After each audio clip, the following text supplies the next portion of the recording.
Hi, everyone. We are pretty much on time.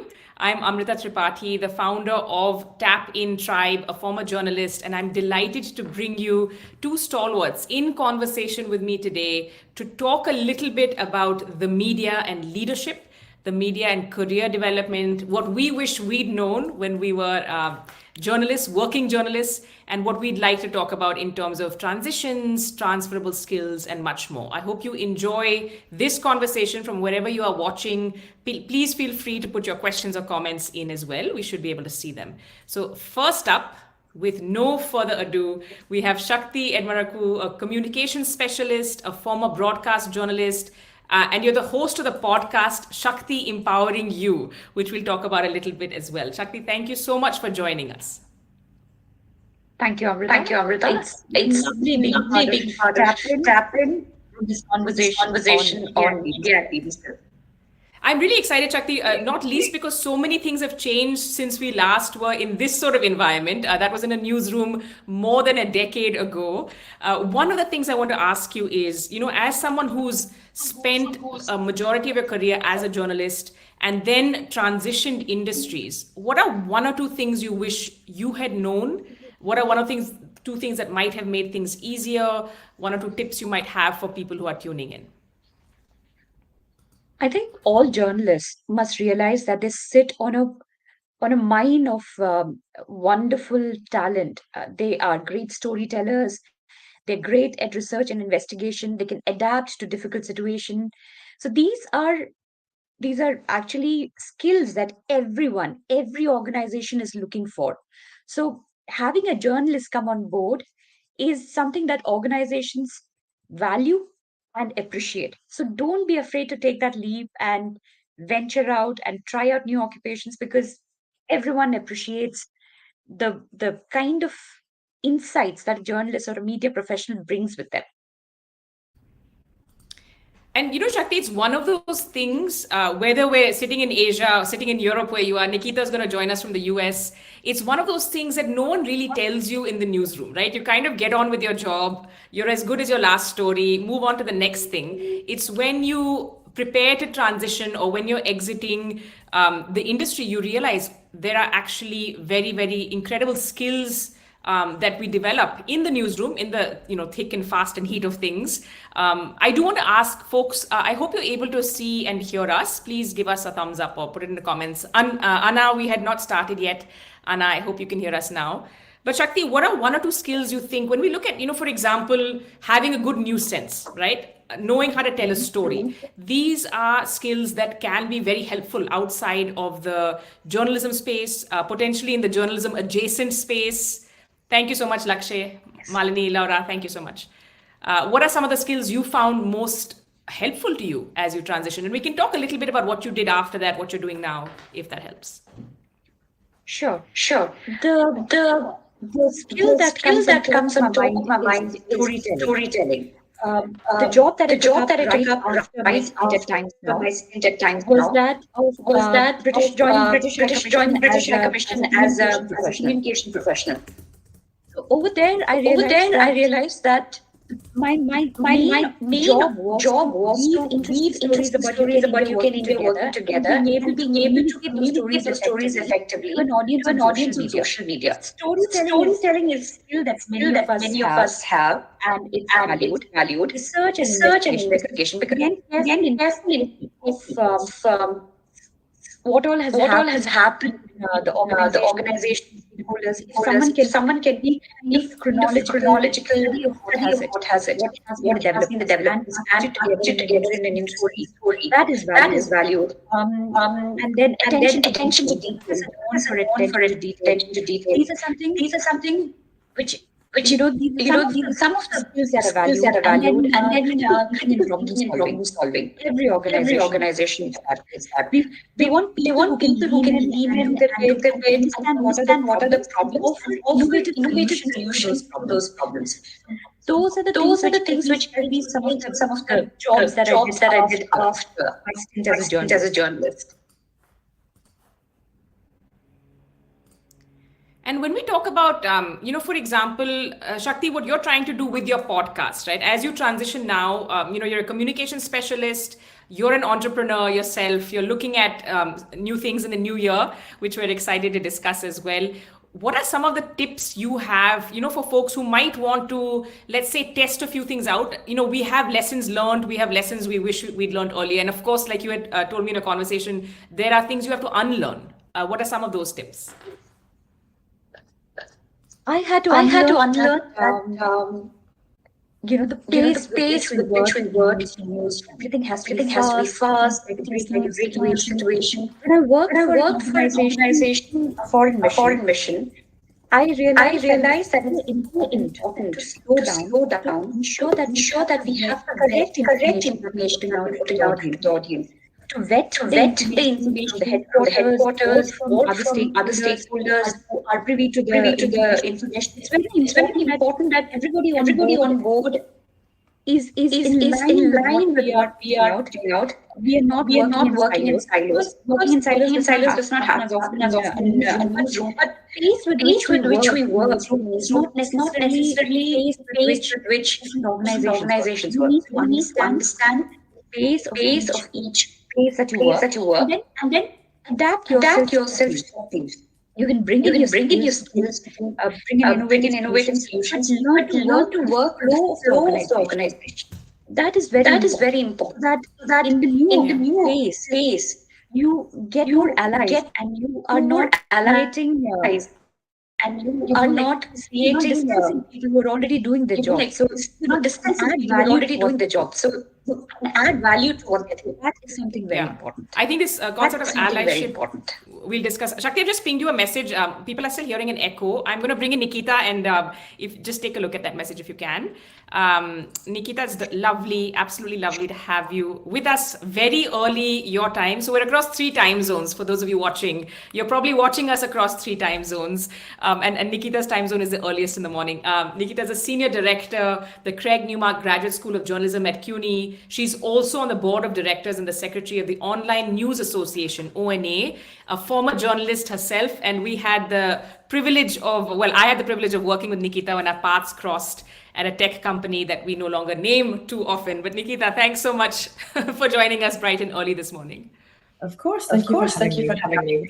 Big cup of coffee, so ready for this chat. You're set with the coffee. So, Niketa, we were talking a little bit about some of the skills that we realize we have as former journalists, which are not necessarily the skills that, a newsroom, a bustling newsroom in the thick of things might point out. For example, we know, of course, you have a really developed news sense. If you work as a journalist, you need that in the industry. For folks who are sometimes a bit, worried, anxious, have some trepidation about stepping out of the newsroom, transitioning industries, what are some of the transferable skills you would like to highlight that most journalists seem to have? Sure, yeah. I'd like to say that I'm good at communicating. Remembering the skills that you have in terms of going out into the community, talking to people, developing sources, building relationships. That is so important internally, right, as well within newsrooms. And so taking the duality of communication skills along to any job, I think, is just incredibly valuable. I also think what's exciting to me about journalism is technology and innovation. And so we use so many different platforms and tools and whatnot. And having those kinds of skills is also incredibly applicable across many different industries as well. And Niketa, what are some of the lessons you wish you'd known earlier on? We talk a lot about, like Shakti just brought up, allyship. In the corporate world, we talk a lot about mentorship and allyship. These aren't really buzzwords in the newsroom, if you know what I mean. Do you think that's something journalists and jobbing journalists need to be thinking about, even in that space where the career progression seems to be a little bit different? Absolutely. I think so important to establish all of your kind of allies across, like, not only within your team, but in other teams and departments as well, because within, like, newsrooms can be incredibly hierarchical and political as much as, like, sort of like big corporate companies are as well. And so making sure that you have different allies in different parts of an organization it just really helps to have that network internally of people that you can trust and go and vent to, that you can brainstorm with, even like tap into for creative ideas and solutions, right? To know that sometimes if you're struggling with things or need inspiration, that there is a wealth of people inside the company as well. So yeah. That makes a lot of sense. And, I want to ask both of you, Nikita first and then Shakti. And thank you, everyone who's been patient with us for the echo. I hear the echo is gone. So fingers crossed as we talk about the importance of communicating and using tech and all of the tools at our disposal. Nikita, there's a lot of buzz, there's a lot of concern globally, but definitely in the media industry about what Gen AI is going to mean in terms of, the change in the nature of our jobs. People already experimenting a lot with, of course, AI in terms of how does it help with news writing, story writing, panel discussions. Apparently, there's some panels that have been very well succinctly summarized by AI without the need for human beings. What are you hearing? What are some of the things that journalists need to keep in mind, especially, I suppose, not just those who are covering tech as a beat, but those who are a little bit stressed and concerned? Nikita first, and then we'll come to Shakti. Sure, yeah. I'm actually really excited and very optimistic about generative AI and what that means for the future of news. Obviously, it is a scary time of transition, right? But within digital journalism, if you look at the last 20 years, we've constantly been in this state of change. And I kind of love that because I think it keeps us on our toes. We keep learning, we keep growing individually as individual newsrooms, as an industry. And I think that we've learned a lot of lessons, especially from the platform era, right? So now we're moving away from that into this post-platform era with generative AI being like sort of the next wave, right, that we're in. And I think it's really exciting. I think there's a ton of opportunity. I'm all for finding, solutions and different technologies to help with productivity, so that journalists can do less of the grunt work and annoying tasks and things like that. And we can use AI in such smart ways for like data analysis, for, creating amazing visuals, right? There's tons of great tools out there that can help with that, whether it's like data visuals, graphics, images, videos. Like for me, that is really exciting. I think the potential for AI to enhance our journalism is the most, promising thing that's out there right now today. And obviously,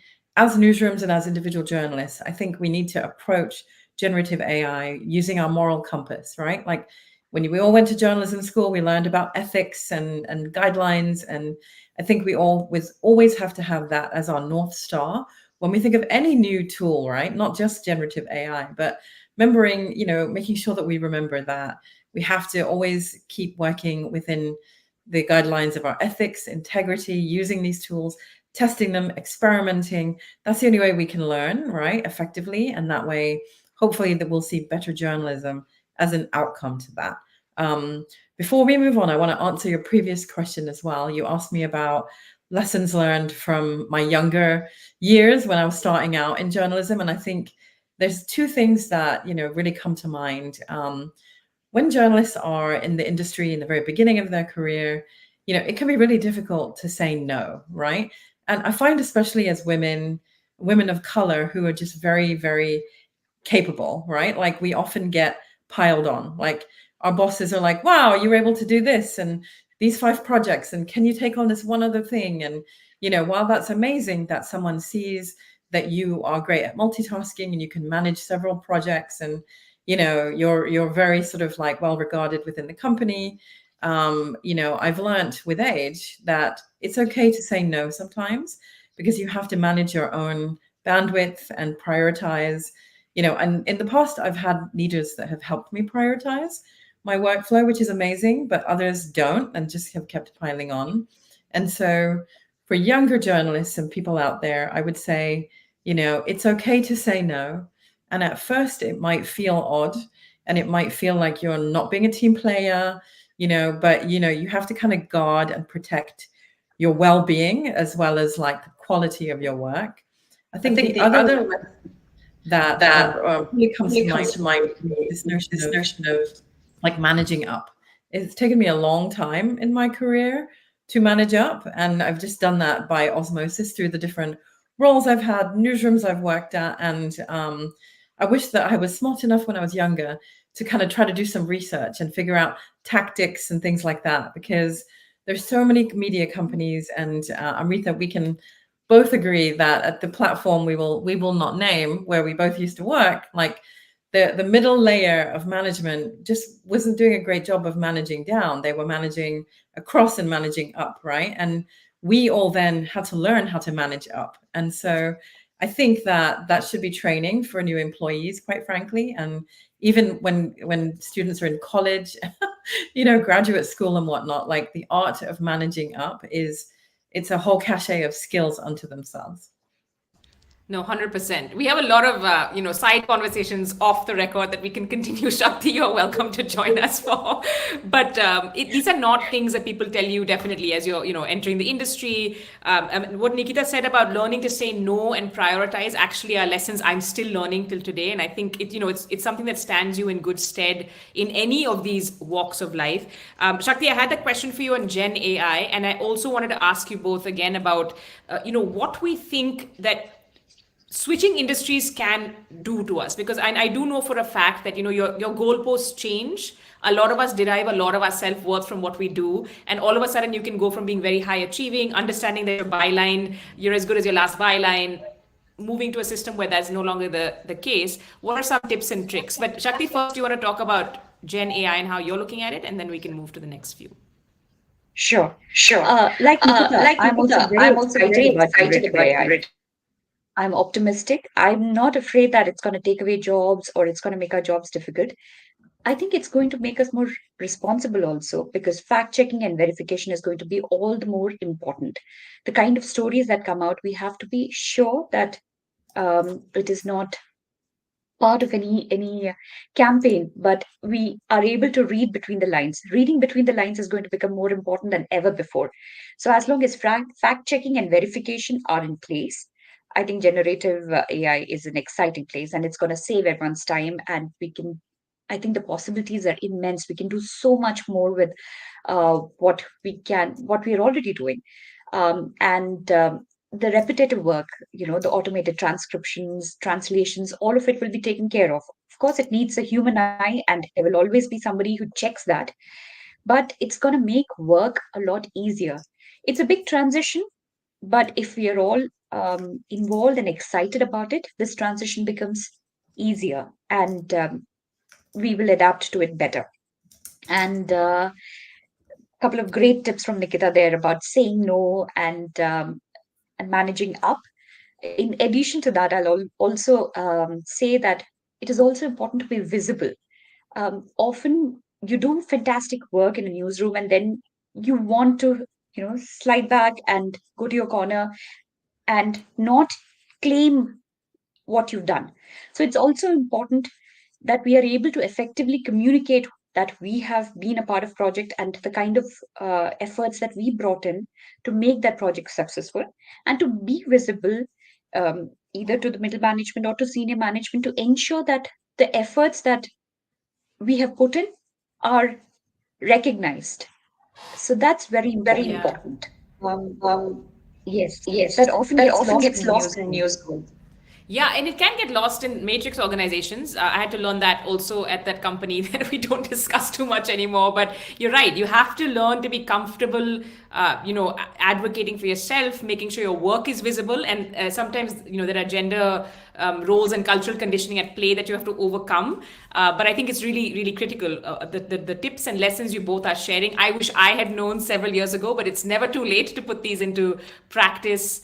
Molly Stark saying, I never say no to a Niketa event. And she had that lovely question on how do you decide on what to say no to? Niketa, I saw that you've answered that. Do you want to elaborate on that a little bit? And we'll ask folks for any other questions that they might have over the next 5 to 7 minutes as we wind down. Sure, absolutely. So very early in my career, I really struggled with saying no. Like, I'll just be really honest, because, you want to be a people pleaser. You want to obviously please your manager and then your senior leaders and everything else. And so, I would always just, sure, I'll like take on this project or volunteer. Like, I would volunteer a lot to be involved in so many different things, even though like I was completely, overwhelmed with so many tasks and so many projects and things. But I really then kind of, like, as I grew in my career, and as you, again, like building rapport with your colleagues and getting to know each other, if you see that, like, let's say if one of my projects was having to work on launching a new newsletter, right? Like, I loved working on newsletters. I did that in many different newsrooms, for example. But at one point, I was asked to launch a very timely one, but I knew that one of my colleagues wanted to gain some skills and knowledge in this area, right? And so I was like, she's interested in that, and I know that she definitely has some bandwidth. And so in going to my boss, again, this is like part of managing up too, I was like, hey, I'm working on these 10 different things and I have all these deadlines, and so I need to prioritize what I'm doing. I know this is a very timely thing though. I'm happy to do this, but then I have to prioritize everything else. Or do you think that Kelly, could potentially work on this? I think she would be amazing and is very excited about wanting to learn and grow in this area. And so it's kind of like it's combined of like saying no and managing up. Like, I think if you have to say no, have a solution in mind or an idea so that it's less of a harsh no and more of an opportunity, right? Whether that's for something else. And I like what you just Rita, about being your own advocate. It took me a long time that. I am my own advocate. Every time I've changed my job, right? Like up-leveling the title before you join a company, the salary, like, if you do not ask for these things, you will not receive. And with some companies, then you're kind of stuck depending on career ladders and growth opportunities, right? Some companies, there are amazing opportunities and it's very easy to grow, and others it's not. And so when a lot of people come to me for career advice, that's what I tell them. Like, you can look at a job description, but then in your interviews, and then when it comes to like when you get an offer and stuff, you have the power and you have the leverage in that moment in time. So that's the time to ask for a different title, more money, whatever benefits, extra vacation, whatever else that you're seeking. The worst that they can do is say no, but the best that they can do is actually increase your salary a little bit, right? Maybe. So you just never know. And it took me quite a few years, like maybe the first 5 or 6 years of my career, to have the confidence to be able to do that. And so I want to impart that too. No, 100%. And I think, sometimes, especially again, socio-culturally, where we're sitting, we tend to get emotional about money. And you see that's something that most of our, male counterparts and even allies and advisors and mentors, and I think, Sakthy, you'd agree with me here, they don't. And they're the first to tell you, actually, there's nothing to get emotional about, right? There's a negotiation, you're going in. This is how you should be approaching it. So I love that. Again, a very actionable tip for us to put into practice. I do want to invite any more questions or comments. I wanted to ask you both as well, what you make of the year we're marching into. I can't believe it's almost December. We're almost done with 2023. 2024, there's going to be a lot of change in a lot of different industries. What are you both, maybe Sakthy first and then Niketa, most excited about? And if you have any questions for each other, I'd love to open the floor there as well. Sakthy and then Niketa. Sure. I'm excited about this entrepreneurship course that I'm doing, and I'm hoping to set up a business here in Finland based on all the skills that I have developed over the years, 20 years in journalism and communication, and I'm hoping to put them in practice and set up a business of my own. So that's what I'm looking forward to. And I know that in the field of media and journalism also, there are going to be so many changes, and people are going to adapt to it, I'm sure, and they will make the most of it. Better fact checking. People are hopefully going to pay for news so that news remains free, and more avenues of news sources are also going to open up. So again, being conscious of what you're reading between the lines to get all your information checked and verified, all these things are going to be important. It has always been important, but more so in coming years. And looking forward to 2024.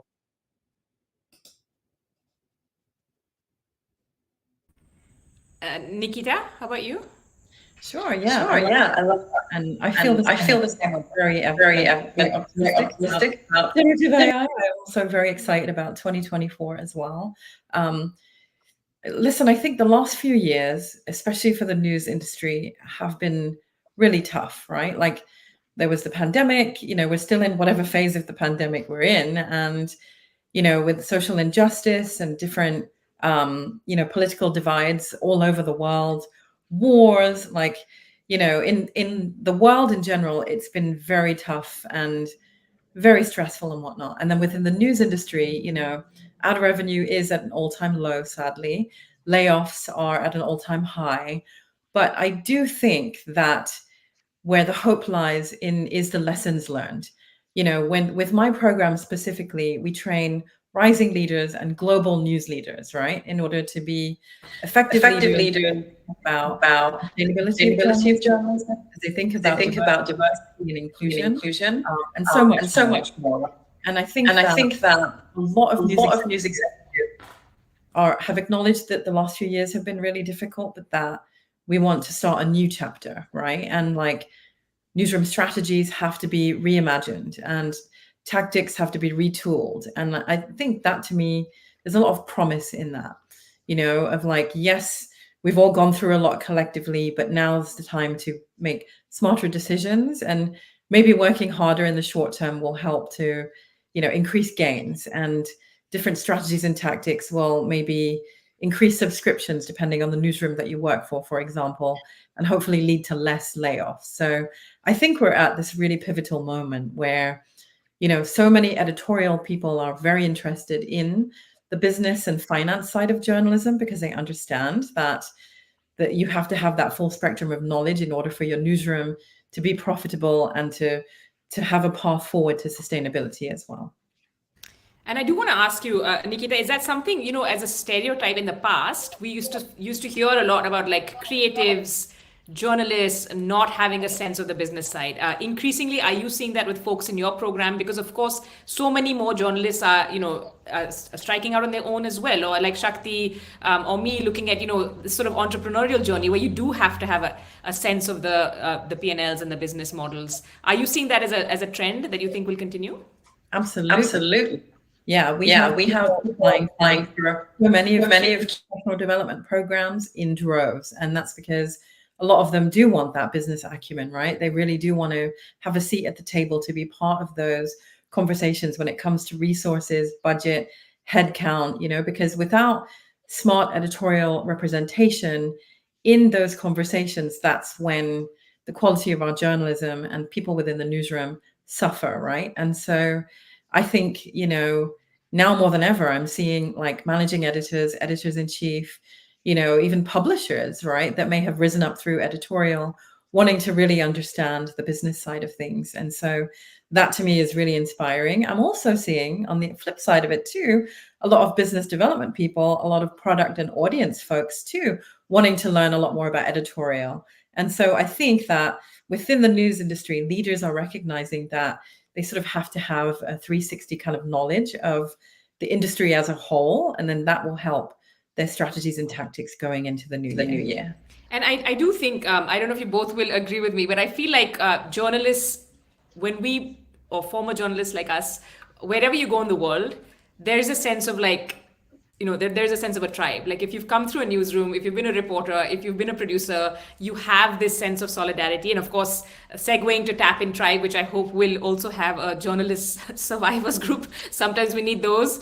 Final words, Sakthy and Niketa, as we wind down this lovely chat. I feel like I could talk to you both for hours, but how important do you think it is in terms of building out that kind of I suppose building on that camaraderie that's pretty much always been there, right? I think journalists globally, jokes apart, do have that sense of, you always find your feet by finding your local stringer, reporter, producer, friends of friends. How important is it to keep that going?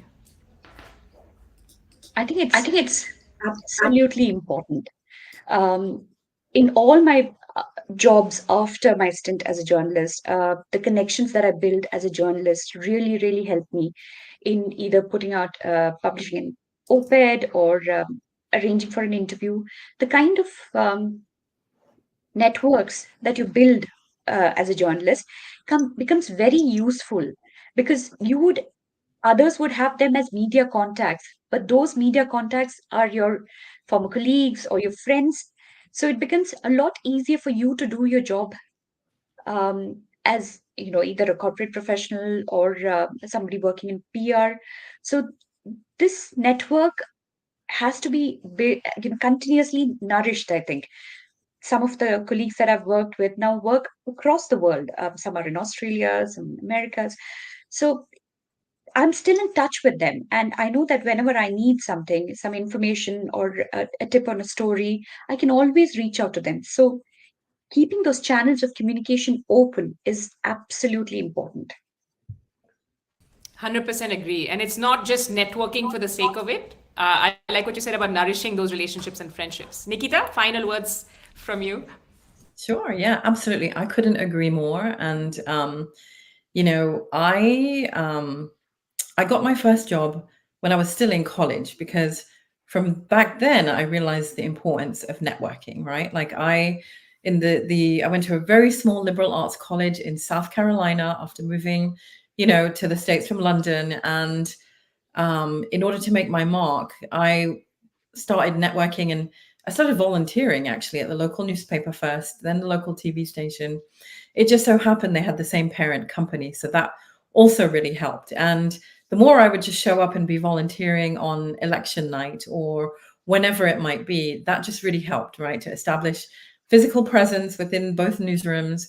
And then I was lucky enough to have been approached about my very first job then. And so I was hired in like February, graduated in May. I was part-time, then went full-time right away, right? And it was because, again, I took the time to build those relationships and like have those coffees and send those emails about like complimenting news coverage or a new product launch or something like that, making sure that my presence was known also electronically as well, right, as in person. And then the other tip I would like to share is constantly having a always on sort of like networking and tribe building strategy. Like that has really helped my career so much. Like whether I'm looking for a new job or not, being curious, reaching out to new people. Even if I was looking for a job, like being really bold and just like sending an email to, a managing editor to introduce myself. Hey, I'm in town. I'm going to be around the corner. I would love to get coffee. No pressure if not, and that led to a job a few months later. Just little things like that. Or if you're going to an event or a conference, like trying your best to see who's going ahead of time and maybe seeing if you can catch them in the hallway or get coffee. Like those touch points can really make a big difference. And obviously we're in a very, still in a hybrid remote world. So even just virtually, like sending someone a note, hey, do you have 30 minutes on Zoom, and having sort of a call to action. Like I'm trying to think about my next step in my career, and maybe I'm thinking of working and doing something around AI. I would love to pick your brains on that. Like someone reached out to me to talk to me about AI. I haven't worked with them and talked to them in like 10 years. It was incredible to catch up with them though, right? Like it was like a great thing both for like her and for me. And so I think, yeah, constantly networking, it can be exhausting. It can be a lot of work, but it's so worth it because it really does pay off in the long run, both like within your organization, within the industry, even within like your friend circle too, right? Like sometimes you might decide that you want to reconnect with friends. And I think the older I've become, the more selective you are about friends, but rekindling old friendships is really great too. And so I think it's always good to have like a professional and a personal tribe, if you will, as well as your family to keep you grounded and stuff. And then you closing thoughts. One thing I'd love to just share with everyone is be bold. Like life is too short, and like within our careers, like as I mentioned, send that email, like reach out to somebody on LinkedIn. Like after you see someone at a panel, speaking engagement, go and say hi, give them a business card, right? Like make those connections, be bold, because again, you have no idea where those could lead you. Those conversations could lead to opportunities, whether that's a job or a different speaking engagement or whatever it might be. And so, we all have fears, and I'd say sometimes like, don't minimize your fears, like realize your fears, but know you can rise above them and be a little bit bold, because within journalism, being a little bold, being a little creative goes a long way.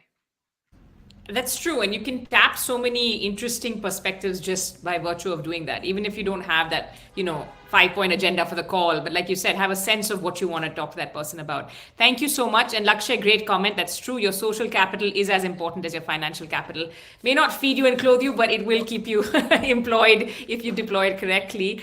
Huge thank you to our panelists. And by the way, Niketa is a Tap In Tribe mentor. So another reason for some of you to check out as we soft launch for Global Sakthy. I am working on. We just reconnected, and I'm pretty sure we'll have a lot to share. We are across continents, right? So Sakthy's sitting in Finland, Nikita's in the US, I'm in India. We're really hoping that this conversation has got something has brought some of you information and something you can use in your careers. But join me, please, in thanking our wonderful speakers, and I hope that all of us can use some of the nuggets of wisdom you've shared as we plan our next growth trajectory. Thank you both so much. Thank you so much for having me. Thank you.